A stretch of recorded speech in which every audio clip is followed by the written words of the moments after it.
right, welcome to the third review of the evening. Up this time is Attack of the Karens. Attack of the Karens is a roguelike bullet hell about a shoot 'em up that focuses on difficult multi-phase bosses, all against the backdrop of the Karen meme. Piloting, piloting the manager X-15 embark on a mission to rid the world of evil cyborg Karens and save your city from entitlement forever. Can we officially say that a meme has gone too far when it gets a game of said meme, Yes. and and the meme doesn't come from a game? Yeah, not really. Like I get the joke and it's not personally offensive to me, but it's kind of close, honestly. Hmm. Anyway, so this game was assigned to the Galax for review. So how is it as a game? Honestly, not bad. Structurally, this is a roguelite side-scrolling shooter. You could easily put it in space and have the power-ups not be Karen themed and the bosses, and it would work fine. Um, but yes, you start out in your ship. You blow up these Karen robots and various other things that are associated with them. Petty, you're doing the tutorial, right? Yes. So yeah, the enemy patterns are, unfortunately, I think they are semi-procedurally generated at least, which prevents really artful stuff, but it's not bad. Um, and then for the main game, basically there are 4 stages and 4 bosses, but which one is assigned to which and what order you face each of them in is randomized each run. And then while in play, as is normal with a side-scrolling space shooter, you get power-ups, and it's kind of nice because when they spawn, it uses the system that some of these games use where you have to shoot a power-up before you can get it. Mm. But it cycles between 3 things, and when you start shooting it, it locks into that one until you finish shooting it to collect it. And if you don't shoot it for a while, it goes back to cycling between the 3 things because there are more than 3 options. Um, and then in between stages, you can also unlock power-ups that help make progression easier, such as more powerful guns that fire faster, ship that moves faster, more hit points, enemies dropping recovery or temporary power-ups, and then a couple of other additional mechanics. And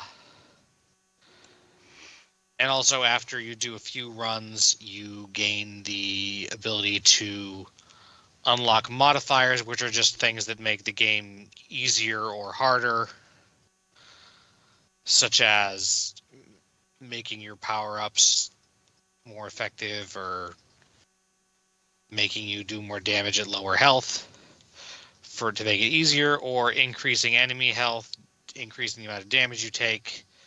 Uh, Unlike a lot of side-scrolling shooters, your gun does not shoot perfectly sideways. It varies up and down a little bit. I know. I One of hate the it. things that can make it harder is making it spread more. Not every power-up. The power-ups from between levels are only a few different things. A lot of the substantial power-ups, like bombs or various types of assistant character things, are only within a run. um, Annoyingly, the increased number of bullets fired forward and also any number of bullets being fired backwards are among the run-only power-ups because one of my least favorite things in side-scrolling shooters is not being able to frickin' shoot behind me. for reasons of the enemies sure don't mind spawning behind me. Yeah. Um,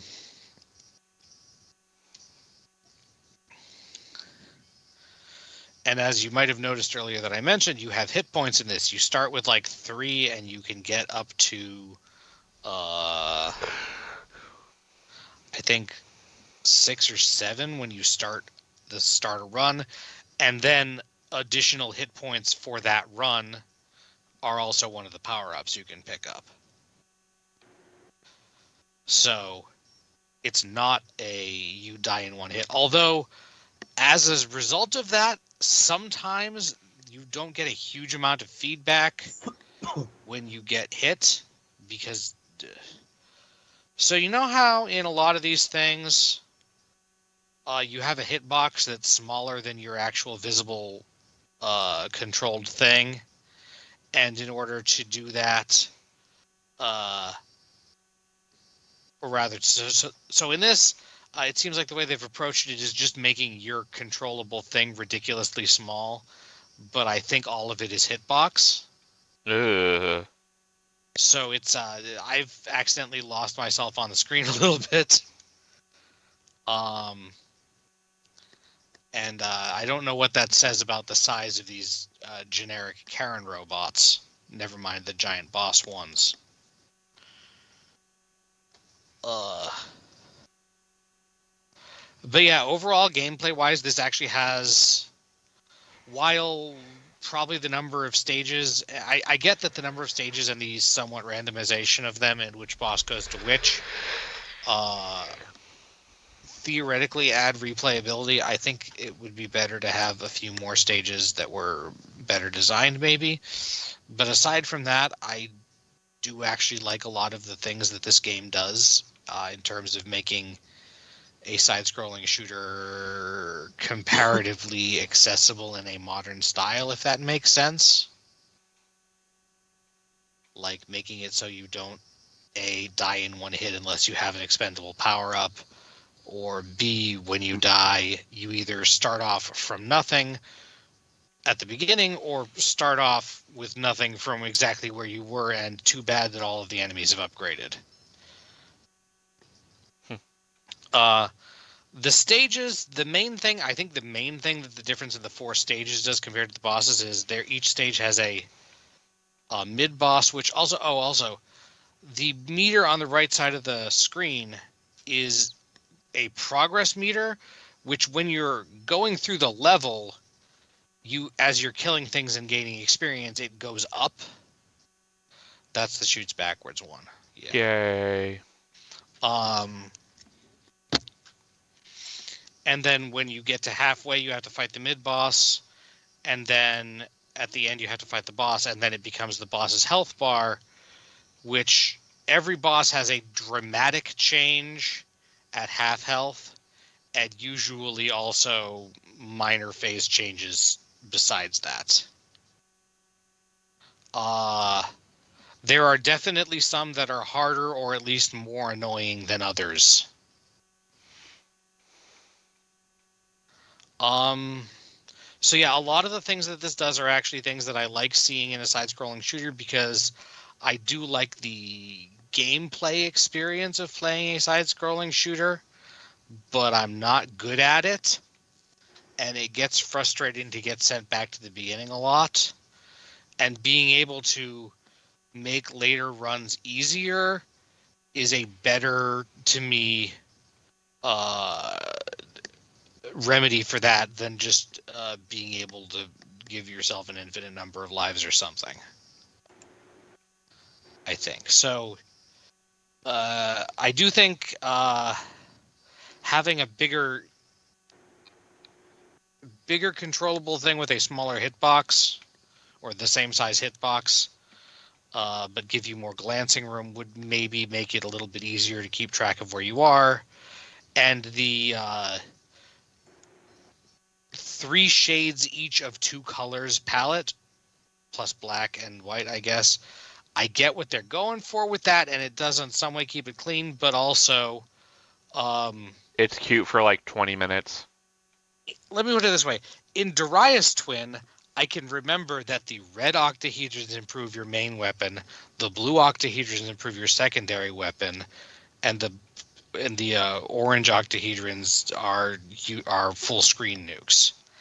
In this, with the amount of colors and the amount of like when you make the temporary shield that regenerates over time, body spray, or you have two different guys that fly around near your ship to help you, but they do completely different things. Mm. Uh, Having more colors might have made them a little bit more visually distinct. So I like the color scheme, but I can also see where parts of the game could be more readable if it used a little bit more colors. Or even just more distinct shapes and trying to facial recognize in the middle of a fucking firefight. Well, that goes back to the whole, hey, you could also set this game with these exact mechanics and hitboxes in space and use normal side-scrolling shooter things, and not much would be lost unless, except for people who are really uh, into. I shouldn't say actually even say really into the Karen meme. I should say probably people who deal with retail a lot. Mm-hmm. Because of the four boss Karens, three of them are older, but one of them is definitely is a Zoomer, as it were. She's a social media influencer and whatnot. So there's definitely a particular age bracket that this game is aiming to be sympathized with by. Mm-hmm. Like, trust me, I deal with enough Karens as it is. Uh-huh. Well, yeah, the difference is that you're dealing with the Karens, but in this, then here they've been turned into robots, so you can like blow them up and stuff, and it's okay. Yeah. So yeah, that's about it, I guess. Um, Unlike some games where like the whole meme that it's about is the only thing it has going for it, really. In this case, I think that's like the least of the things it actually has going for it and might actively detract from it sometimes, but it's still decent. However, that is all dependent somewhat on the price. Adam, what is it? $4.99, so $5. Okay, yeah, that's fine. Mm. I was going to say, if they were charging like $10, $15 for this, they need more stages. Mm-hmm. But yeah, that's that. $5 sounds fair. Is that for Okay. all platforms, Adam, or is... Yeah. All right, because I know. yeah, Sometimes we there is have price. Sometimes there is price disparity between Switch and console because console fees. Not this PC and time. consoles, or Switch and other consoles, or whatever. Anyway, Anything else? No, I think that's about it. Oh, the music is okay. It's about what you'd expect for a side-scrolling shooter, I think. All right. So that'll about do it for this game. Be sure to tune in after the break as we give our impressions of Bring the Chickens Home.